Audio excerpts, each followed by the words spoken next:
जब हम जर्मन सीखना शुरू करते हैं तो वर्ब्स को लेकर एक कन्फ्यूजन तो होता ही है ना?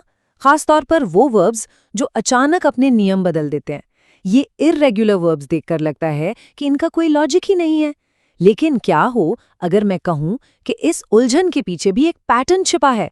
तो चलिए आज इसी कोड को क्रैक करते हैं। हाँ, ये प्रॉब्लम तो आती है। सब कुछ ठीक चल रहा होता है और अचानक से हेल्फन का हिल्फ्स्ट या फारन का फेर्स्ट बन जाता है। काफी फ्रस्ट्रेटिंग हो सकता है, लेकिन यकीन मानिए इसके पीछे एक बहुत ही सिंपल सा राज छिपा हुआ है। बिल्कुल, ये जो केओस जैसा लगता है ना, इसके पीछे एक सिस्टम काम करता है। असल में जर्मन के ज्यादातर इर्रेगुलर वर्ब्स सिर्फ सिर्फ तीन मेन पैटर्न्स को फॉलो करते हैं, और इन पैटर्न्स को समझना ही इस पूरी पहेली को सुलझाने की चाबी है, जिसके बाद सब कुछ आसान लगने लगेगा। तो इन तीन पैटर्न्स में से दो तो ई वावल के बदलाव से जुड़े हैं।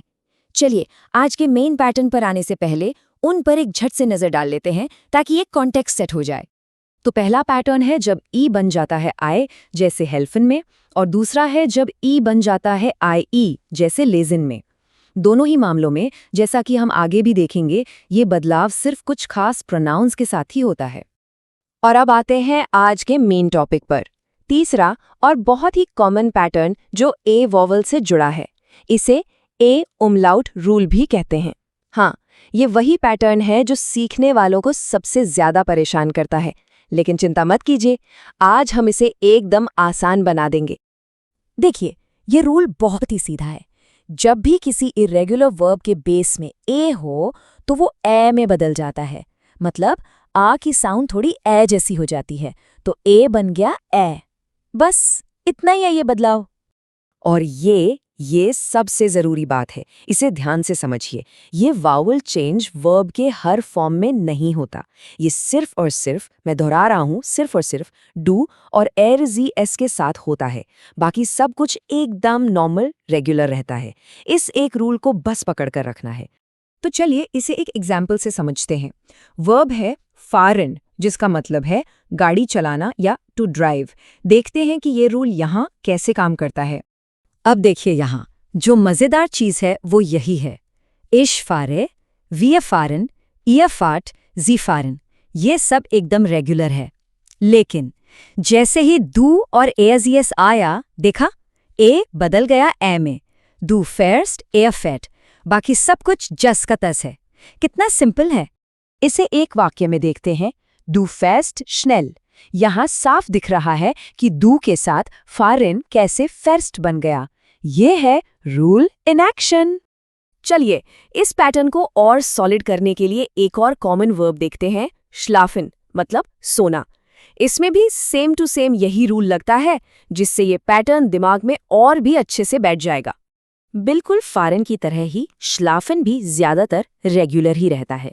इश्लाफे, वियश्लाफन, सब नॉर्मल। लेकिन फिर से जैसे ही दू और एर्जियस की बारी आई, आ पर लग गया उमलाउट और ये बन गया श्लेफ्स्ट और श्लेफ्ट। पैटर्न एकदम वही है, देखा। और एक वाक्य में ए श्लेफ्ट गुट, यहां भी एर के साथ वर्ब का फॉर्म बदल गया। इससे पता चलता है कि ये पैटर्न कितना कंसिस्टेंट है। अब जैसा कि हर भाषा में होता है, कुछ अपवाद तो होते ही हैं। एक वर्ब है जो थोड़ा सा ट्रिकी है, क्योंकि वो एक से ज्यादा रूल को मिला देता है। चलिए उस पर भी एक नजर डाल लेते हैं। इसे एक बोनस चैलेंज की तरह समझिए। और वो वर्ब है नेमन, जिसका मतलब है लेना या टू टेक। ये थोड़ा स्पेशल इसलिए है क्योंकि इसमें सिर्फ वोवेल ही नहीं, एक कॉन्सोनेंट भी बदल जाता है। तो नेमन के डू और एर जी एस फॉर्म में क्या होता है? यहाँ दो चीजें होती हैं। पहला, ई बन जाता है आई, जो हमने पैटर्न 1 में देखा था, और दूसरा, एच अक्षर गायब हो जाता है। इसलिए ये डू नेम्स्ड नहीं बल्कि डू निम्स्ड हो जाता है। ये एक स्पेशल केस है, इसको याद रखना पड़ेगा। तो आज काफी कुछ कवर कर लिया। चलिए इस सारी इन्फॉर्मेशन को एक सिंपल सी समरी में पैक करते हैं, जो एक हैंडी टूल किट की तरह काम आएगी। और ये रही फाइनल समरी। ये हैं वो 3 मेन पैटर्न्स जो जर्मन के ज्यादातर इर्रेगुलर वर्ब्स को कंट्रोल करते हैं। ई से आई, ई से आई ई और ए से ए। बस इन 3 को याद रखा और जर्मन वर्ब्स की पहेली सॉल्व हो गई। तो सबसे बड़ी बात क्या है कि जर्मन वर्ब्स उतने रैंडम नहीं हैं जितने वो लगते हैं। उनके पीछे एक सिस्टम है और अब वो सिस्टम समझने की चाबी मिल गई है। तो अब जब ये टूल किट हाथ में है, सवाल ये उठता है कि सबसे पहले किस पैटर्न को मास्टर किया जाएगा।